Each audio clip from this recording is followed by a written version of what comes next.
Alright, so the third Linus Tech Tips Linux Challenge video has come out. It is labeled as Linux is Easy, right? This one they go through a bunch of different assorted challenges and so forth.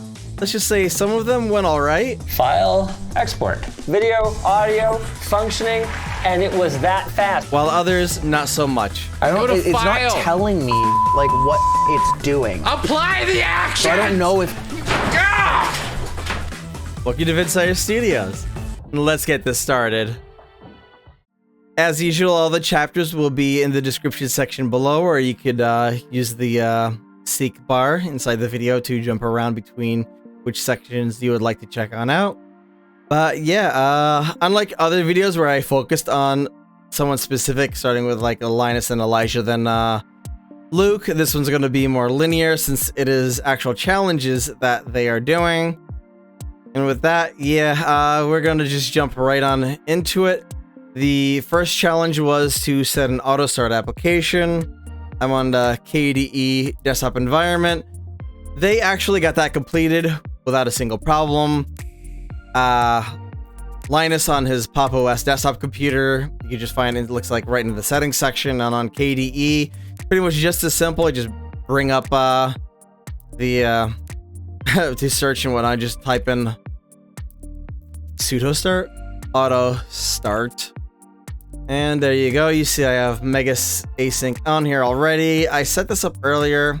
I'm just gonna remove it real quick. Click add new application, Proton. Really? It doesn't like it if you just do that. So leave it on Proton, this Proton VPN, hit OK. There we go. It's on there. And in general, it works. I know it does work because, well, Mega's worked this entire time. So that first one is complete, so to speak. The second one is to record a video of yourself and get it uploaded to the computer. Now, that isn't too difficult. We're going to set up the recording here.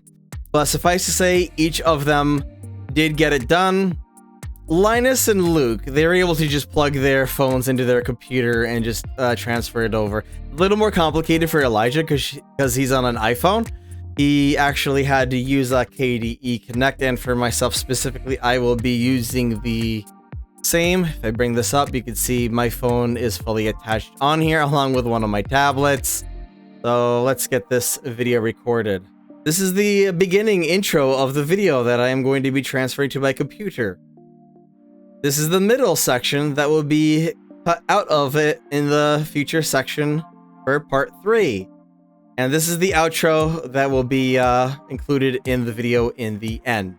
So yes, here we go. Let's get this transferred on over. In KDE Connect, I can access my phone just like a regular device.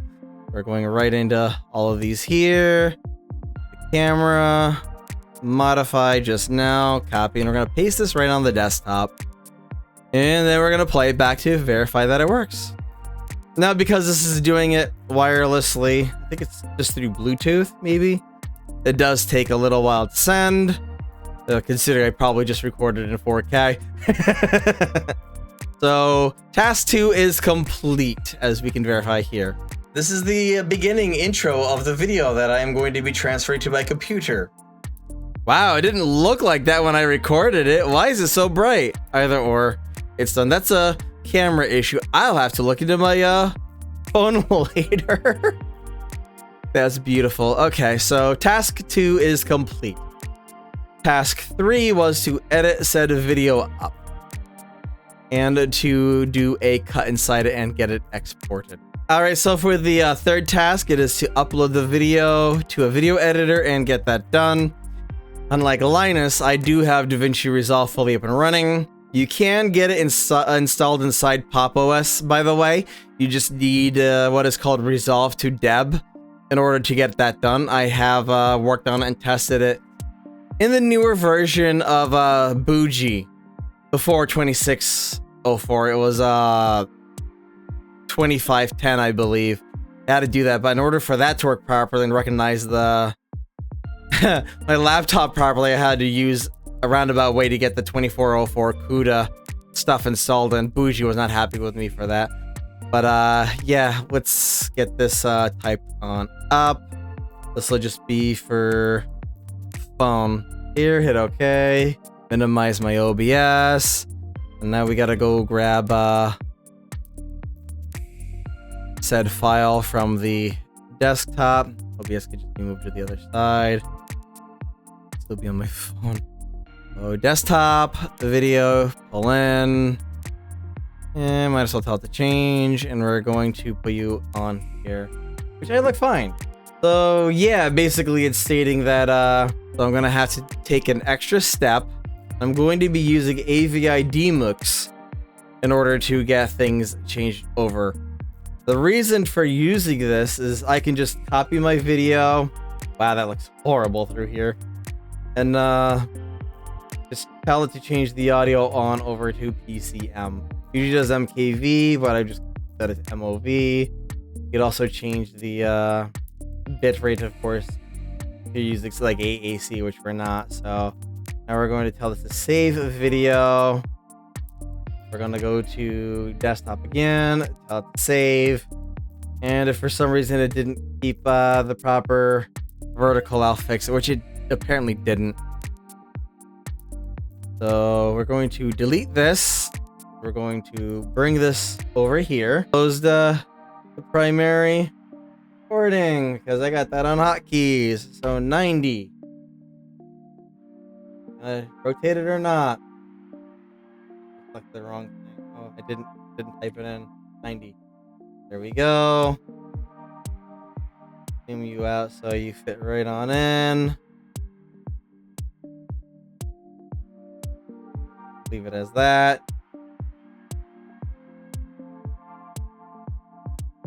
Let's see. The middle section that I'm going to be cutting.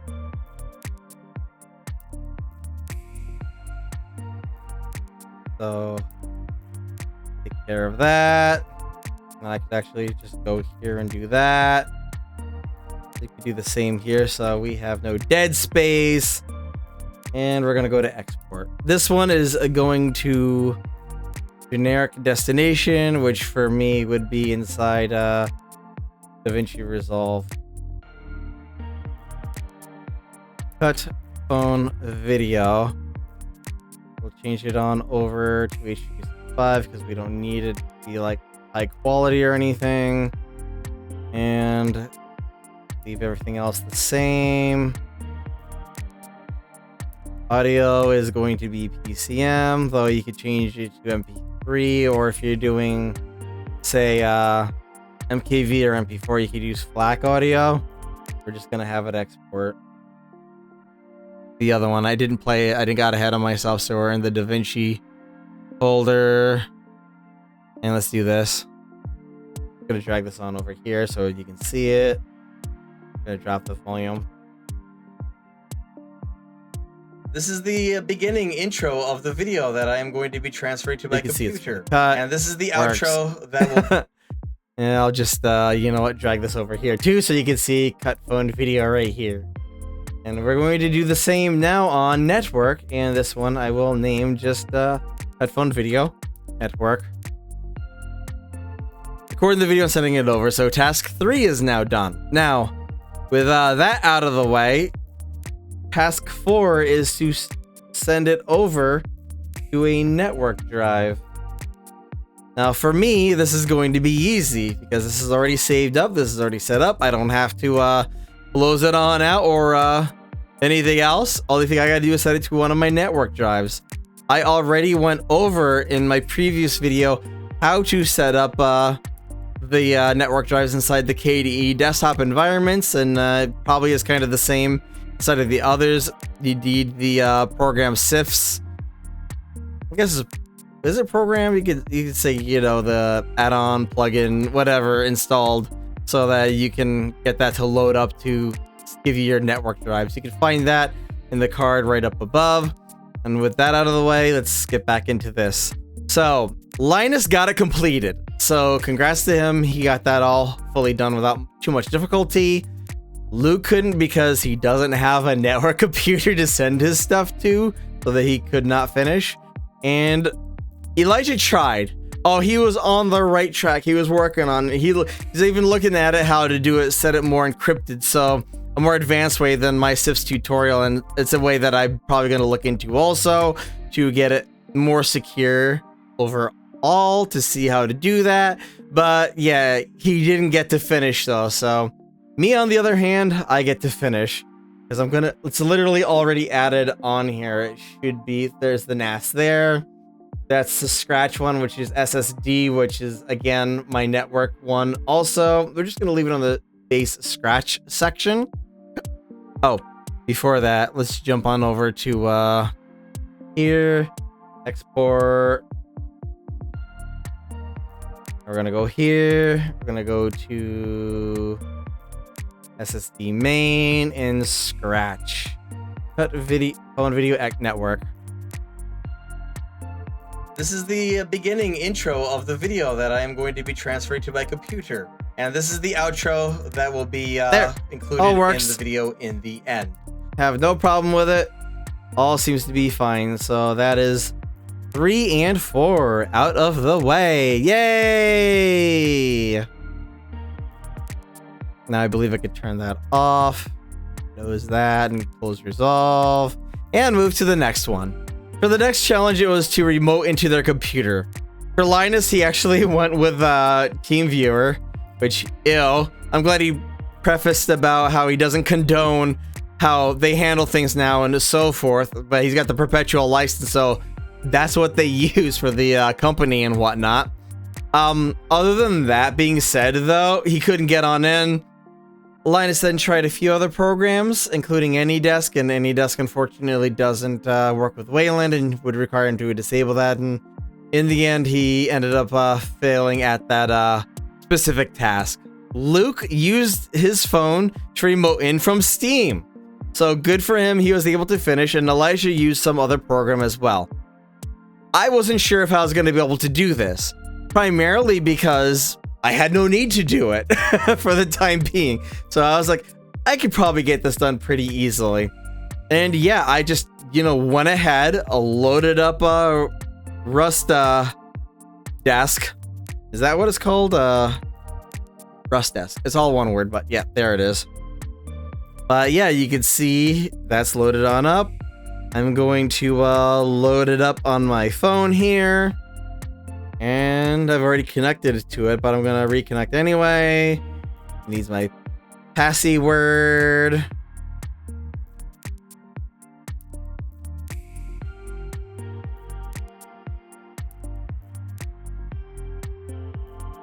Please allow it to share. See, I have to approve it to be used on Wayland. Approve. And I'm in. Is it like really freaking large? But I'm just gonna bring it up like that. I'm gonna show you just right on my phone right here. You can see that I'm remoted in. Gonna move my stuff around. Not a problem. And task complete. The next thing you're supposed to do is load up a game that you play that has anti-cheat on it. So yeah, I'm gonna load one up right now. And we're just gonna get right into it. I'll do one that I primarily stream on my gaming place. Each of them got this one completed. It wasn't difficult. This is easy to do. And the one that I am primarily going to be using is Dead by Daylight, because I got the shaders and everything loaded up on it. I'm not gonna waste my time trying to get shaders and everything. I'm not gonna re-download some other game and so forth, though. I think I got Halo Master Chief Collection on here as well, and I don't think that's kernel level either, so that should load up without an issue. But as you can see right on here, game's loading on up, and we'll just get to the main menu really fast, and we'll consider that a win. Oh, by the way, you can find a link to where I primarily stream in the description below. And you can find me in there usually raging with one of my friends on there because of killers camping and tunneling and everything. So, and oh, what do you know? This is the same game that Elijah loaded up also. So I don't know. Maybe I played against him. Maybe I played with him. Don't know his username from inside there. Though I'm sub to him, so it's probably the same name as there. So maybe I should keep an eye out, I guess. But either or, let's move on to, I think is the final task. Maybe I'll correct myself if I'm wrong. Before moving quite off into the last challenge, I gotta correct myself. Luke did not pass, though they did show footage of him playing Arc Raiders later on. He just couldn't get it downloaded and set up fast enough because for some reason it wasn't directly booting, which is sometimes an issue. Oh wait, because he thinks it was on his NTFS drive, and there are certain changes that have come recently with NTFS that's supposed to be better for it, working better in Linux, but maybe it just wasn't working quite better for him, unfortunately, for, well, gaming. Now, with this last challenge, it was to format a USB disk. Yeah. Linus and Luke both used KDE Partition Manager. I'm going to load mine right on up in here. That way you can see it as well. And this would be the one I would be formatting, and I'm going to format it real quick because, well, it's pretty easy to get done. And then I'm going to go over and I'm going to download and show you Gparted, which is usually the primary thing used. And that was the one Elijah used and failed at. But there was something pointed out other than the funness we had of Chris Titus Tech rage baiting. And I think it was Gardner Byron who made a short on YouTube pointing this out. I saw it this morning before I record this, which is why I'm kind of glad I waited for this morning to get this done. But now if you go in here, removable media right here, and if you go into properties, it directly should say, it says VFAT. What does VFAT mean? It is FAT32 though, right? We're gonna load this up one more time. Let's take a look. This one, FAT32 confirms it right there. Okay, so we'll go into the DNF App Center, wait for this stuff to load real fast, and download Gparted. Several of them look at disks as well. You can get this formatted here, but you can't set it to, well, it says FAT right here. So that might be FAT32. Let's see what it says for other. It doesn't show FAT32 here, but it does give you extension FAT. Yeah, I don't think that gives you FAT32. So we're gonna go here. We're gonna go Gparted and get this installed. And we'll load it right on up in here. So I think it was here. This section here, Gardner Byron, I'm sorry if I'm butchering your name, pointed it out that due to conflicting issues with the background, not the background, but the environment colors and so forth, go into settings.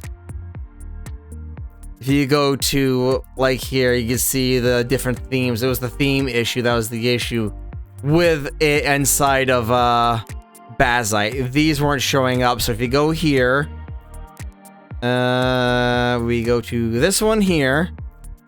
Yeah, it still says Nobara because that's what I had on here. And we're going to click here. It's not letting me delete. Oh, wait, that's because it's mounted. So let's get this unmounted first. Bring you up, get rid of that, go here. Now I should be able to delete it. Wow, okay. But if we select this, we should just be able to click apply all operations. And that is what Chris Titus Tech was freaking out about. But you're able to also do it under edit here, apply all operations. See. If you don't, it's obviously just going to sit there and do nothing. And then you just hit apply. Yeah, this is freaking out because of it being when it was still mounted, so we're gonna close this out. It shouldn't have that issue now. But yeah, now we'll go down to it. Not showing it. Wow. Okay. Maybe there are some more issues going on with this than what was before. Head off.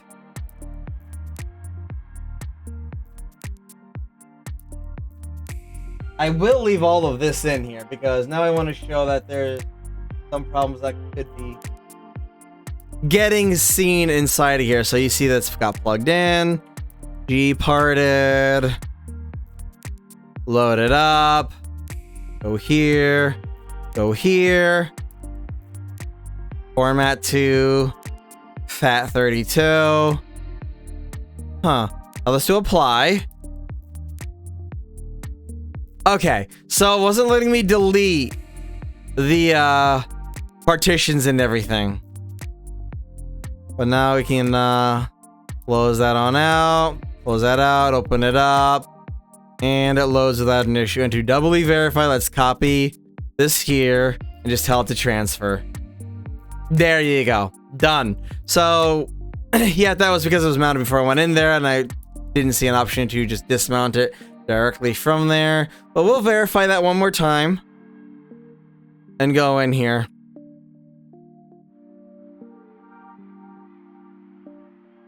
Okay, into here.